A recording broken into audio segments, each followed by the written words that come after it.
Hi there, family. So good to see you. I am so happy that you have returned because I mean, honestly, you could be doing something else. For this, I cannot even remember if this is video 5 or 6. I would have to check, but I am just enjoying myself. I want to chat in this video though. I want to chit chat with you a little bit about what I am doing and why I am doing that. Is that okay with you? Good. Well, I think I heard you say yes. And even if you said no, I am going to go ahead and chit chat with you anyhow. A merry heart doeth good, like a medicine.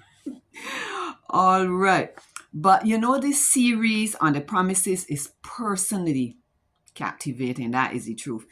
I'm really so excited. There are times, honestly, like I'm at the in the kitchen and I'm there at the sink washing dishes, and thoughts and ideas dealing with this same theme just begin to write themselves in my head. Sometimes I am lying down and thoughts just seem to come. As a matter of fact, this thing is almost like God downloading this information in you. I just love it. What I'm sharing is not just for you. I can tell you it is for me as well. Now, I reflected this whole thing about claiming the promises of God. I had totally forgotten because I haven't shared this bit yet. Many years ago, as a matter of fact, in my youth, I read a book by a writer called Glenn Kuhn. I don't know if many of you will be familiar with him, but he had a book called The ABC of Bible Promises. This actually was an old Adventist pastor, passed away many years ago. And that book really, really influenced me. But I'll tell you something. It is one thing to read a book and to love it and to enjoy it.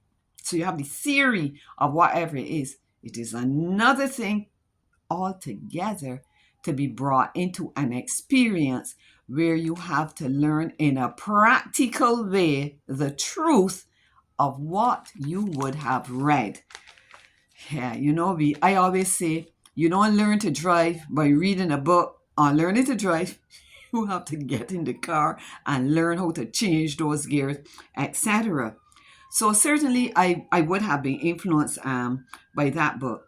Now, when in 2003, God revealed to me that I was going to walk through the valley of the shadow of death standing up. I can tell you, family, little, little did I know that my journey would have been accompanied by a cavalcade. That's the only word I can think of. Cavalcade of promises. Oh my goodness. Many of those promises from the time I was, y'all probably say she's a really writing monster, and that is true. Many of those promises from reading all back then, I would have written in little journals and little books, etc. And some of the books look real shackly, but the words that are inside of the book, the promises of God, are as solid as a rock. So while I was actually writing in my little books, you know what God was doing? Would you believe it? He was writing those words on my heart. That is why I always say, write it down, write it down, write it down. The promises which you have proved by living them, write them down. The promises that God has given to you, maybe they have not been fulfilled as yet, write them down. Now, I want to share something with you. Quick. I see my time is running very quickly because I am truly excited and enthusiastic about this thing of claiming the promises of God. There is so much in it. As a matter of fact, one writer says, if we were to blot take the promises of God out of the Bible, it would be like blotting the stars from the sky. Just imagine that. All right, paraphrasing and quoting a little bit something here for you. This is from a writer who says that an important element, like in teaching, is enthusiasm. Now, I used to be a teacher. I retired many years ago, but I am still going to continue the profession in that what I have learned, I'm just going to pass on. I mean, I'll call it teaching, but I'll pass it on. Right.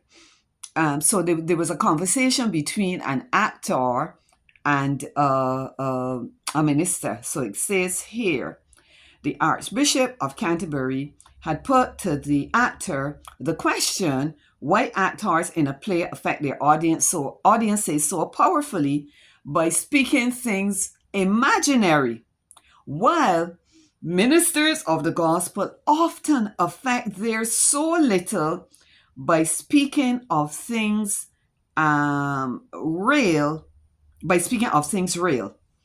With due admission to your grace, replied the actor, permit me to say that the reason is plain. It lies in the power of enthusiasm.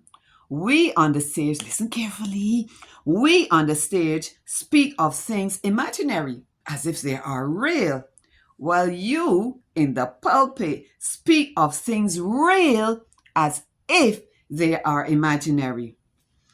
Wow, isn't that something? The writer goes on to say the teacher in his work is dealing with things real.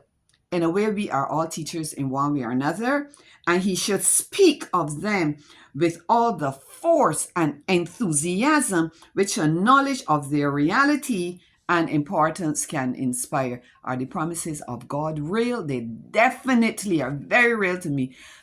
So we're going to pick up in the next video because I want to share some promises that really resonate with me. All right, next time. Thanks for coming by.